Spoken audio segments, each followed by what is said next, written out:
Okay, this is our tutorial on how to use these laser cutouts that are hollow and open for crafting with things like glass, glitter, resin, mixed media sources. And I'm showing you in this tutorial how to use glass and resin.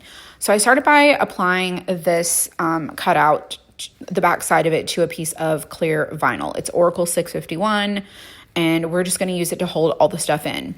I'm using a 1 to 3 millimeter turquoise glass, and then I'm using a little bit of a chunkier glass. And if you want to get the glass, you can get it in my shop. There is 2 different size bags. If you want to get 8 ounce or 16 ounce, it's completely up to you.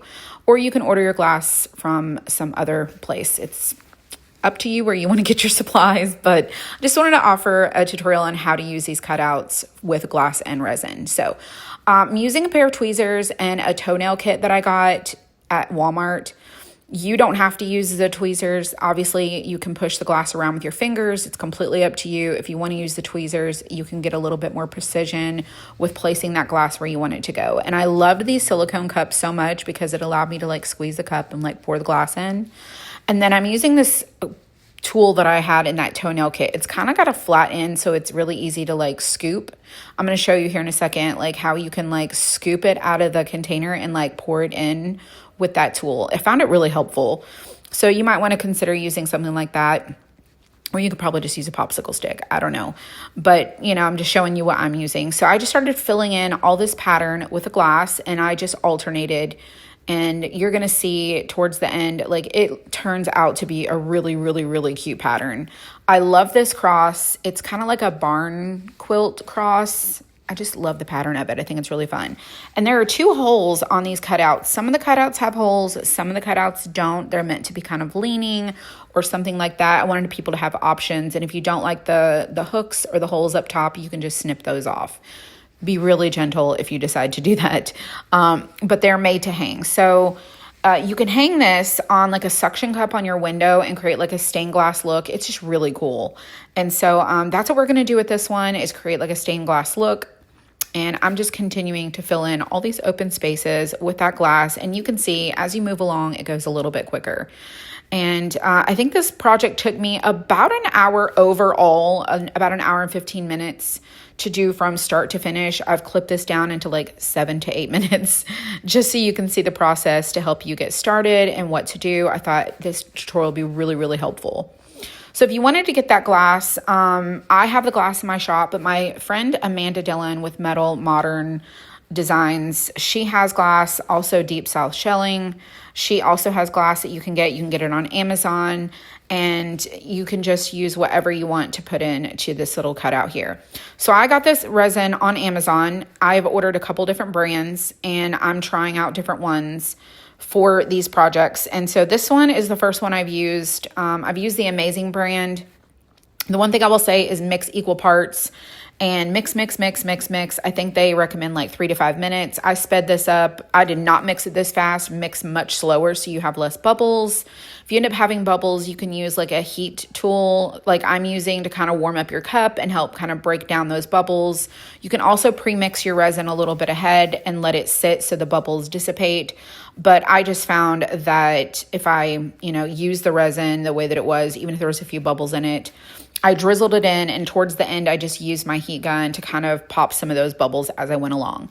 Now, I drizzled the resin. I didn't pour it all over the top, and I just used that blue tool there to just kind of drizzle little by little. And I used the end of a paintbrush to kind of spread it around. And then I just went on to each section. And this is going to get really fast because I did not want to have to sit you through the whole long process of doing each one of these squares, because it's a little tedious. It's fun. It's, really exciting. Now, I will tell you that resin is not all created equal. Some of that has smells. Be sure to wear a mask, use a ventilated space, wear gloves, try not to get it on your skin or your clothing, and just read the directions. Read it really good because each brand of resin is going to be different. This one did not have a smell, and I didn't have any issues. I didn't wear a mask, but I know that you should. It's completely up to you. So I'm just telling you what I did, but use proper PPE, okay? Personal protection is important, okay? So I just went block by block, pouring in the resin, using my paintbrush to kind of scooch it around and make sure that the resin got underneath each of those pieces of glass. And then towards the end, like I said, I used to use my heat gun to pop any excess bubbles. And it went really quickly. It wasn't, once you get the hang of it, just be really careful. If you're not wanting to get it on the wood frame, you need to use less resin. If you want to cover the resin over the frame, paint your frame first. I did not paint this frame, this laser outline. I didn't paint it first. I wanted that natural look for this because I wanted like a boho vibe. I don't know why I'm so obsessed with boho, but I love boho. So I did not paint the frame, but you could paint the frame first, then put in your glass or glitter or, your mica powders, whatever you want to do. You can even put fabric on the back of these, decoupage paper. You could use cardboard. There's so many different things. You could do like the stained glass clings. You could do a vinyl like I have here where you do like a colored vinyl.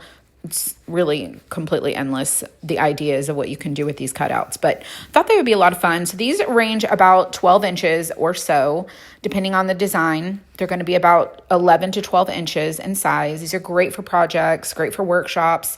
We do sell these in bulk packs of 6, 12, or 18. You can get these as singles. There's 2 different collections offering the single individual pieces and then the bulk collection too. And, we don't sell resin at this time. I just did not feel like I wanted to do it just yet. We're going to see how this goes. And so now that we've got all those little openings filled in, I'm just taking that resin over the top of the wood outline just to kind of, seal it all in, give it the look I'm going for. It is completely optional. Use your creativity, have fun crafting with these. But just be sure that if you're not familiar with resin, it takes a little bit of working to get to know how it works. And once you kind of figure out, oh, this is how it goes, it's a little bit easier to work with. Now, the longer it sits, for me, it got a little bit thicker. And I did use this paintbrush, which I will never use again because once you use it with resin, you cannot reuse it. So I will have to toss this one. But I just use this paintbrush to kind of brush on that resin around the edges so that it didn't drip off the sides. I coated the hanger holes, and then this is where I used my heat gun, and I used it at 320 degrees. I moved really quickly, held it up high. You can't probably see how high it is, but it's about 8 inches off the surface. And then I just took my finger where I felt like the heat gun was blowing the resin a little bit, and I just kind of smoothed it back out. I put the cardboard piece underneath it, and this is what it looks like. I picked out some pieces that I could see were like little imperfections, and then I'm going to let this cure for about 24 hours. Then I'm going to peel that back off and add a hanger and display it, and I will show you what the finished look looks like. Thank you for watching.